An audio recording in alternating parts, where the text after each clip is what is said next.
Hello and welcome to True Performance. I'm your host, Chris Widener. True performance is the ideal accomplishment of an aspiration, goal, or objective that benefits everyone involved. Here with me today is the founder and creator of True Performance, Zig Ziglar. Zig, welcome. Well, thank you. It's good to be here. Well, let's jump right into it. True performance and motivation. That's what we're talking about today. How does motivation play a role in true performance in life? Well, motivation is the key to the beginning of everything, of any worthwhile endeavors. And when you start thinking about motivation, and I know I've heard it 1,000 times, and so have others, yeah, but motivation is so temporary. I agree with that, but then, you know, so is bathing and eating. But if you do both of them every day, you'll live longer and smell better.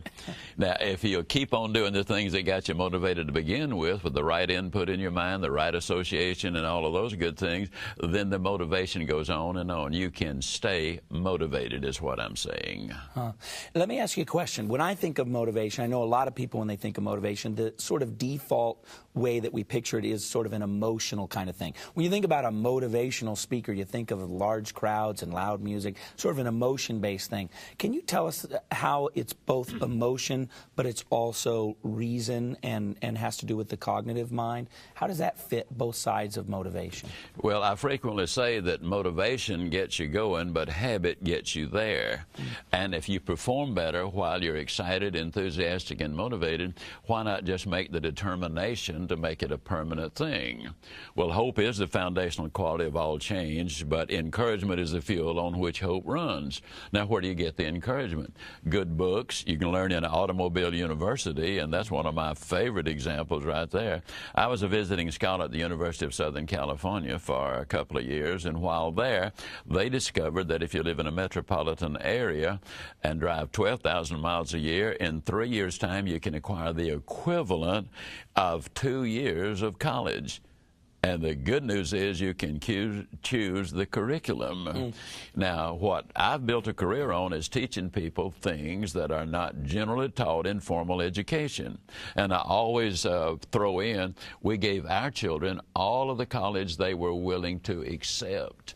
But there were things they do not teach. They don't teach you, for example, how to stay motivated, how to get up when you've been knocked down, how to build a winning attitude, how do you build winning relationships. There are a lot of things they simply do not teach. Yeah. So motivation is an attitude that we apply to ourselves. It's something we choose to have, right? Yeah, and we choose to feed it every day. I've read an average of over 3 hours a day, for example, for over 35 years. I read good books, read my Bible every day, read the paper every day, and that way I know what both sides are up to. So attitude, what are some of the key attitudes that we need to apply to our lives? In my opinion, the number one attitude we need to have is the attitude of gratitude. Hans Selye, the great stress specialist, said gratitude is the healthiest of all of our human emotions. It's an absolute fact that the more you express gratitude for what you have, the more you will have to express gratitude for. It's also a fact that the more you complain about your problems, the more problems you'll have to complain about. Incidentally, Chris, what I do before I verbalize anything, write anything, or record anything, I validate it psychologically, theologically, and physiologically. Because we're physical, mental, and spiritual, and if you don't deal with all of life, you're not going to be able to get all that life has to offer. And gratitude is a marvelous attitude and a wonderful starting point for getting more of the good things out of life that are important. I often say that success is measured by some of the things you have, but that money will buy, but all of the things that money won't buy. See, money will buy you a house, but it won't buy your home. It'll buy you a companion, but won't buy you a friend. It'll buy you a good time, but it won't buy you a peace of mind. It'll buy you a bed, but it won't buy you a good night's sleep. Now, here's something rather fascinating. The more of the things you have that money won't buy will enable you to get more of the things that money will buy. And that's a fact. Now, money's important, but it's not the most important thing in life, but it's reasonably close to oxygen.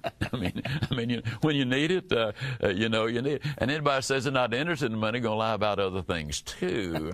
But just don't ever fall in love with money. The other things are more important by far. So talking about gratitude as an attitude is so important. How do we be grateful in hard times? Because most people would say, well, it's easy to be grateful in easy times, but where the rubber really hits the road is in hard times. How do we become grateful during hard times? Well, the interesting thing about hard times is something rather interesting. We should get excited about difficulties in our life because that develops character. Character develops persistence. Persistence develops performance. And you start putting all of those things together. It's the result of the difficulties that we face. When you're coasting along and everything is going rosy, just wonderfully well, man, I got it all going. Well, that's a lot of times when we begin to fall. But when we're able, and a friend of mine is writing a book titled, You Can't Climb a Smooth Mountain. In other words, you got to have a place to dig that foot in and another foot in, and then you move forward. And so the problem, we need to look at it, and we need to understand, you don't drown by falling in water. You only drown if you stay there. You don't fail by getting knocked down. You only fail if you stay down. So we look at now, how do I handle this? You identify you got a problem.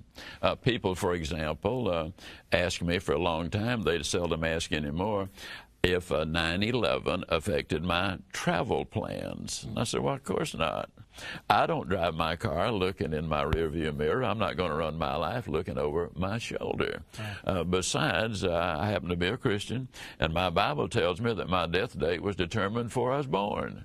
Now, if that's the case, and I know that is the case, then why should I have any fear of a terrorist? Yeah, nothing you can do about it. Right? Absolutely right. It's already determined, so I'm going to live life wide open, full speed ahead, expecting tomorrow to be better than today. As a matter of fact, for years I've been doing something, when people ask me, when I greet people, I always say good morning. And at 9 o'clock at night, 80% of the people respond, good morning.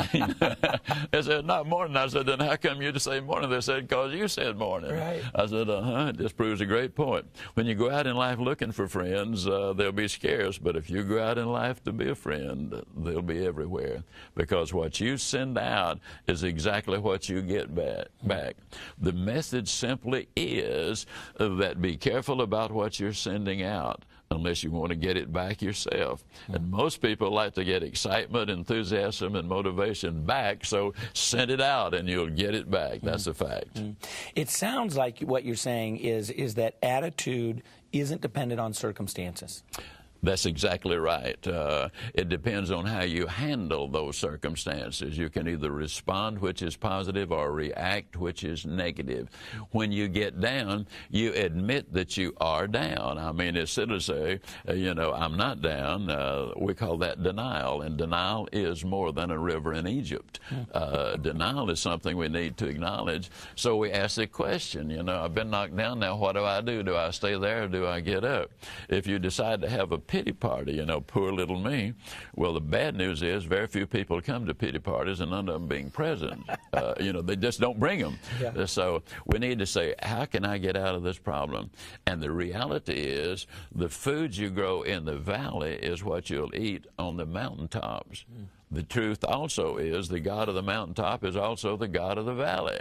So you start looking for help. And you start thinking in terms of, what can I do? And let me give you a classic example of what I'm talking about. There have been something like 30 steel companies to go belly up, or at least Chapter 11, in the last 25 years.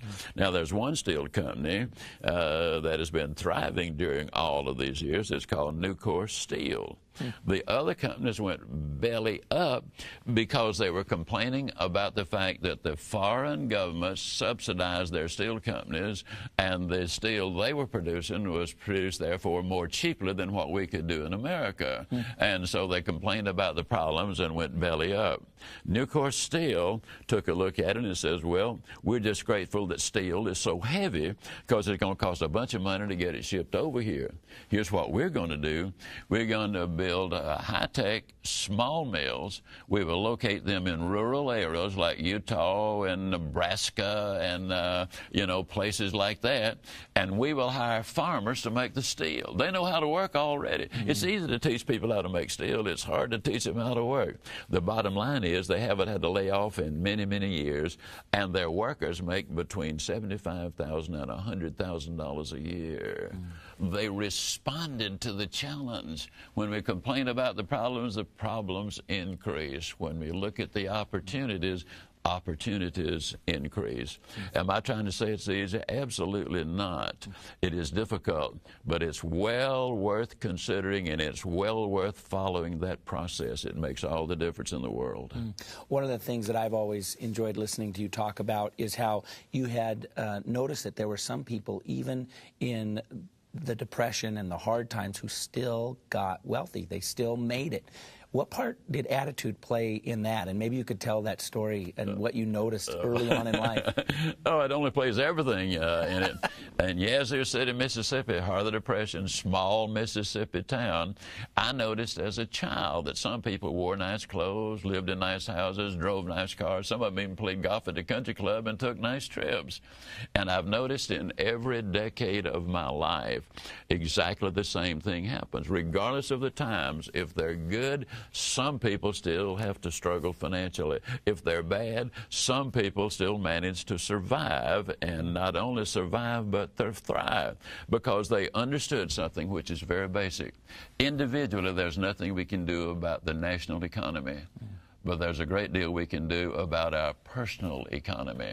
And when we accept responsibility for that, we will start looking for solutions and jobs or opportunities to make it a successful one. Heart of the Depression, I noticed that. In good times, I've noticed exactly the same thing. It has to do with our attitude. Too many people have an advanced case of stinking thinking. And when you get rid of that, then everything else begins to look a whole lot better and smell a whole lot better. Talk to us a little bit about optimism, because that's one of the things that I found among successful people. They always believe the future's going to be better. Yeah, absolutely. You know, research shows that about half of us are born as optimists and about half are born as pessimists. Now, I was born as an optimist, and I'm grateful for that. I'm the kind of guy that'd take my last $2 and buy a money belt with it. I mean, that's the way I'm structured. I'd go after Moby Dick in a rowboat and take the tartar sauce with me. When my wife goes shopping, and incidentally, she's been inducted into the MasterCard Hall of Fame. I mean, she knows about shopping, and when she goes shopping, I still just put a dime in the parking meter. I mean, now let me emphasize the point. The 1828 Noah Webster Dictionary, you will not find the word pessimism. You will find the word optimism. The nation was younger then. We had the exuberance of something new. Develop the attitude of exuberance. Develop the attitude of, man alive, there are things I can do now to make it better. Find opportunity, because it's out there. It comes knocking on a lot of doors, and many times we don't just open the door. Now, let me emphasize a point. In order to be totally and completely, phenomenally successful, you're going to need a big frying pan. Now, I don't know if you recognize the name Gentleman Jim Corbett. He was a former heavyweight champion of the world. He loved to fish. One morning he was out doing his road work, and he noticed there was a fisherman at this lake he was running around, and the fisherman was having a fisherman's dream day. I mean, he'd cast out and pull in. He'd cast out and pull in. But Corbett noticed something. He noticed that he was keeping the little fish and throwing the big ones back. So he ran over to him and he said, "Sir," he said, "I'm a fisherman myself, but I've never seen anybody do what you're doing. Why, you're keeping the little fish and throwing the big ones back. What on earth are you doing?" And the fisherman sadly shook his head and he said, "Oh, man, you can't know how badly I hate to do this, but I don't have any choice. You see, all I've got is just this little old bitty frying pan." Let me tell you something. God doesn't make little frying pans. Many times people will say, well, I've just got that little frying pan, and besides, don't give me such a big dream, just give me a little one. I'm just a little guy, just let me survive. Don't give me the big one. But the optimistic, attitude-driven person will say, when they've got that big idea, if I don't take advantage of it, somebody else will discover it and do that. How many times have I encountered people who say, I had that idea years ago, and I really knew it was a good one, but I just didn't have the courage to go ahead. What I'm really saying is, look, you were designed for accomplishment. You're engineered for success. You're endowed with the seeds of greatness. Get involved in yourself. Take that attitude of gratitude. Take that positive attitude. Continue to educate yourself and grow all the time. When I get in my automobile, only about one time out of 50 am I listening to the radio. And if I am, it's always a program that has some real character qualities and value in it. I'm listening to CDs that teach me things that I want to know and need to know. I protect my attitude and my persona everywhere I go, and I'm getting a good education in my automobile. Still to this day? To this very day, absolutely. You go out in my car right now, and you won't find me listening to the radio. You will see some CDs laying there on the seat, unless I have to press the button and pull the one out I just finished listening to, or am still in the midst of listening to, teaching me things. Can I give you another little story? Yeah. My executive assistant, Laurie Majors, finished the 10th grade. She's been with me 28 years. A few years ago, we validated, we tested all of our key employees, and she's certainly key. She checked out at slightly above the master's degree level. Wow. Now, you don't move from 10th grade to master's degree 1 week, 1 month, or even 1 year. But every morning on the way to work, she's listening to a CD that's teaching her things she wants to know or needs to know. On the way home, it's exactly the same thing. She reads good books. She goes to good seminars. She's always on the grow. Now, we're the training company, Ziglar Training System. We send out lots of proposals. Most of them are just for a few $1,000s, but some of them are big. Yeah. The person who has the final say on what goes out is Laurie Majors.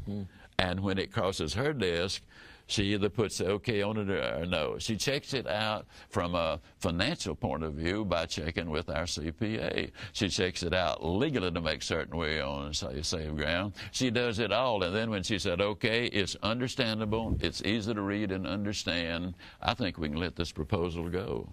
It's not where you start. It's where you go. And in Automobile University, you can learn some things. University of Southern California did the study. Here's what they found.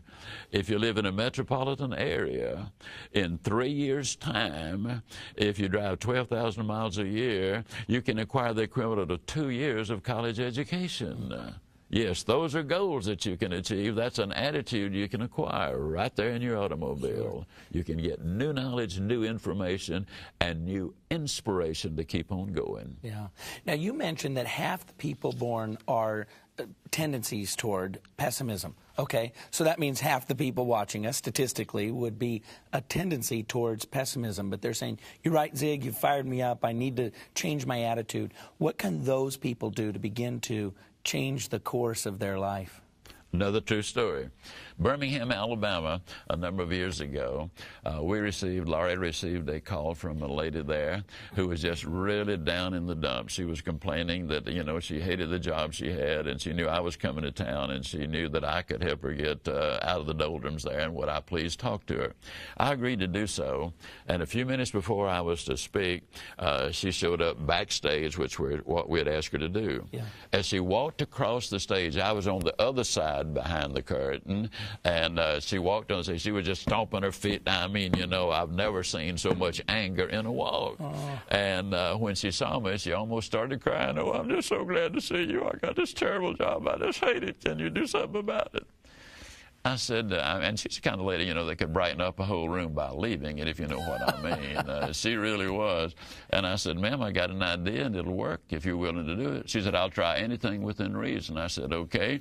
I noticed you got your notebook in your hand. Let me get you to open it, and we'll go over it. She just stood there. I said, no, go ahead, open the notebook so I can share these thoughts with you. She just stood there. See, she had come there thinking that nice Mr. Ziglar was going to help solve her problem. Now, I wanted to get her involved. She didn't want to get involved. Well, I got to tell you, Chris, I can't solve anybody's problem. Not yours, not mine, not anybody else's. I can solve mine. But what I'm getting at is something very simple. I will teach you the process, but you've got to do the work. You've got to follow the action. I said, ma'am, now, if you're not going to get involved in this, we're both wasting our time. So unless you do, the interview's now over. Well, with a little anger, she opened her notebook because I wanted her to list the things about the job she did enjoy. And she said, I don't like nothing about that job. I said, well, ma'am, just as a matter of curiosity, do they pay you for working there? She said, well, of course they do. And I said, and you don't like to be paid? Well, she said, of course I do. I said, well, now, a minute ago you said you didn't like nothing about it. I asked you one question, and you finally say, well, I do like this about it. She said, well, I didn't know you was talking about that. I said, you mean to tell me you don't think money's important? Oh, she said, it didn't say that either. I said, well, now, let's see if we can find something else you like about the job. Before we finished, in a matter of minutes, we had 22 things she liked about her job. Wow. Not only did they pay her there, they paid her above average. She had a wonderful retirement program built into it. She had life insurance, health insurance, accident insurance. She lived less than 10 minutes from the office. She was on a bonus program, was in on management decisions. I mean, the whole 9 yards. Wow. I said, now, ma'am, what I want you to do is this. When you get home tonight, I want you to take this list, get right in front of the mirror, and with great excitement, I want you to look yourself in the eye and say, I love my job because they pay me for working there. I love my job because they pay me above average for working there. I love my job because of my retirement program. I love my job. I love my job. I love my job. I love my job. And I said, ma'am, every time you say, I love my job, you're really saying, I'm grateful for my job because you're adopting the healthiest of all human emotions. Now, I'm going to make a strong statement. Tonight, when you get home, that's what I want you to do. Tomorrow, take the list with you, because tomorrow on the job, you will find other things or remember other things you also are grateful for. You see, you've been a fault finder. Now we're moving you into being a good finder. And the bottom line is, she left kind of with a smile on her face, you know. Fast forward 6 weeks. I was back in Birmingham, Alabama, doing a sales training program. And now she wasn't in sales, but she had gotten the tapes. In those days, they were tapes. Now they're CDs. Right. And had been listening every morning and every evening on the way home. And there she was, and she had learned that everybody's in sales. They might not be selling a product, but they're in sales. Everybody, every day of their lives. So there she sat on the front row of the sales presentation, grinning so wide she could have eaten a banana sideways. I mean, she was excited. I said, well, how you doing? She said, Mr. Ziglar, I'm doing wonderfully well. She said, you can't believe how much those people down there have changed. Now, what had happened? Number one, she had changed the input into her mind. Number two, she had listened carefully and realized that she was having a lot of fun and a lot of good things were happening in her life. And number three, she determined that, yes, she could have a future right where she was. Now, here's the rest of that little story. The truth is, she had been raised in a home where the son had gotten all of the attention, and they always bragged on him, the parents did, and they're always criticizing her as the daughter. And guess what kind of man she married? Exactly the same kind. The reason mothers cry at weddings is because they fear their daughter's marrying a man just like their father. And, you know, that can bring on some tears. So the interesting thing is, then she took stock of the way her parents had treated her and realized that despite the fact that they had not done the right thing in every way. They had provided her protection. They had given her a good education. They had provided her a home. They had done all of the things that really were important. And then she started evaluating her husband. He was faithful to her. He was a good provider. He was a hard worker. And basically, he had never abused her in any way, just had more or less ignored her along the way and so forth. And what happened was, and the same thing at the church, she started finding the good in the church she was attending, in her husband, and in her parents. You see, when you change in one area of life, it affects every area of life. And the change on the job affected every other change in her life, in all of her relationships. And it all goes right back to the attitude. The attitude was changed because she changed the input in her mind. Psychologist Elmstetter says you cannot change from a negative perspective to a positive perspective without changing the input in what you're putting in your mind. It affects every one of your relationships. It affects every one of your performances. It affects everything in your life. So above all things, and you know the Proverbs say, protect your mind, because out of it, protect your heart, because out of it come the issues of life. Put in the good, the clean, the pure, the powerful, the positive. Associate with good people. Think in terms of how you can increase your performance, how you can be a better husband, a better wife, a better mom, a better dad. Start putting it all together, and when you do that, balance comes in your life. And with balance, where you have the right priorities, then it really does make a huge difference in your life. When I talk about priorities, it's one of the things that we need to understand what is important. Well, Dr. James Merritt did some research and found that the Gallup poll revealed that by a count of 10 to 1, people are more interested in their relationships they have with their loved ones and relationships in their job than, any other single thing. Their home life is very important, and yet they spend all of their time on the job, trying to get money and trying to get ahead in the corporate world. When in reality, if they spent less time there and more time on their relationships, they could have both of them and be happy and healthy and reasonably prosperous and secure, and all of the things that go along with it. I had the privilege of visiting with a young man a number of years ago. He had been brought to my office, and he was talking about success. You know, he was a fan of his boss, who he thought was the most successful man in the world.